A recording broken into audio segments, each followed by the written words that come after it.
You've felt it, that pull towards something bigger than yourself, a moment of awe in nature, the comfort of gathering with people you love, a ritual that steadies you when everything feels chaos. And you've wondered, where does this come from? Why do humans everywhere crave meaning, transcendence, connection to something sacred? The answer is older than written history, older than language itself. Your ancestors didn't invent religion because they needed supernatural comfort. They invented it because their brains were designed to. Because survival, it turns out, isn't just about food and shelter. It's about belonging to something larger than you. And religion solved that problem so completely that it shaped every human culture that ever existed. Let's go back, way back. Around 70,000 years ago, humans underwent a quiet revolution. We didn't change our bodies much. We didn't suddenly get smarter brains, but something shifted in how we thought. We started to imagine things that didn't exist. We started to tell stories about invisible forces, spirits, gods, supernatural explanations for why the sun rose and the rain fell. And here's the thing, everyone did it. Every single human group in every corner of the world independently arrived at the same answer. That's not coincidence. That's evolution speaking. Anthropologist David Graeber spent decades studying human ritual and meaning-making across cultures. He found something striking. Ritual predates religion. Long before we had formal religions with priesthoods and temples, humans were gathering in caves, moving their bodies in synchronized ways, creating shared experiences that bound them together emotionally. Why? Because ritual hijacks your nervous system. It makes you feel less alone. Here's the neuroscience underneath. Your brain is a prediction machine. It's constantly scanning for patterns, for threats, for meaning. And when you're alone with that machine running, it gets noisy, anxious. It searches for patterns in randomness. It sees threats in shadows. But when you're moving in sync with other people, dancing, chanting, praying, your nervous system literally synchronizes with theirs. Your heartbeats align. Your breathing matches. Neuroscientist Joseph Ledoux calls this emotional contagion, and it's neurologically calming. You feel less afraid. You feel held. Religion is just the story we told to make sense of that feeling. Think about what religion actually does. It answers the unanswerable. Why do people die? Why is there suffering? Why should I care about people I've never met? Religion gives you an answer. Not necessarily a true answer, but an answer. And that answer lets your brain settle. It stops searching. It knows where to belong. Evolutionary psychologist Robin Dunbar discovered something remarkable. Humans can't comfortably hold genuine relationships with more than about 150 people. That's called Dunbar's number. It's the size of a tribe.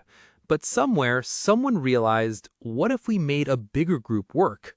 What if we told them all they shared a common belief, a common God, a common story about who we are and why we exist? Suddenly, 1,000 people could feel like family, 100,000, 1,000,000. Religion didn't come from the sky. It came from human ingenuity. We built it because we needed it. If this kind of deep human history and psychology is landing for you, following along genuinely helps this little channel keep going. We dive into questions like this one all the time. Why we are the way we are. Why every culture arrives at the same solutions. So, let's keep looking. Here's what's remarkable. Every culture independently created religion. The Sumerians, the Egyptians, the Chinese, indigenous peoples across Africa, the Americas, Asia, the Pacific.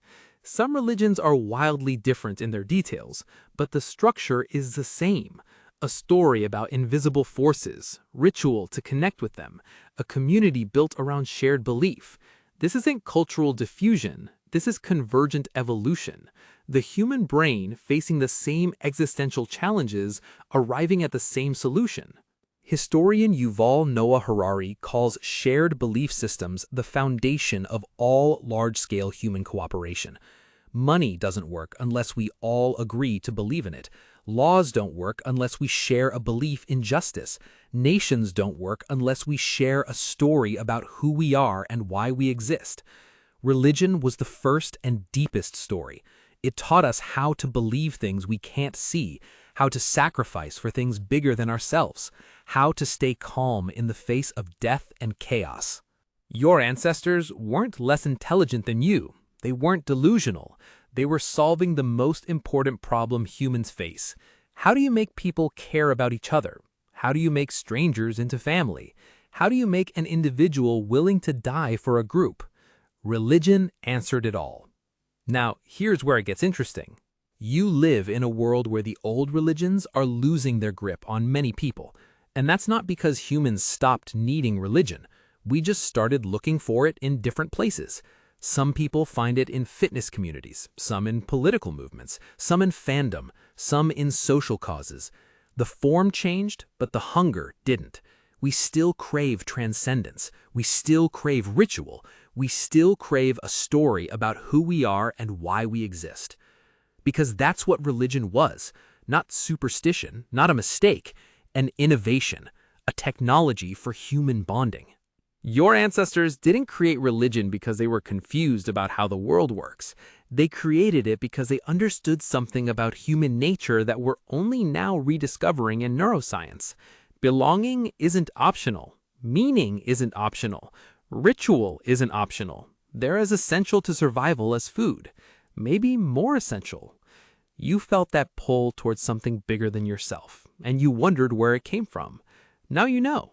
It came from millions of years of evolution, from ancestors who survived because they could find meaning in chaos, who lived because they could feel held by something larger, who built civilizations not on reason alone, but on shared story, shared ritual, shared belief. That hunger you feel, that awe, that need to belong to something sacred, warmly, that's not a flaw, that's a feature. That's your ancestors' genius still alive in your bones. If this shifted something for you, there's another one waiting. It picks up right where this leaves off. Take care.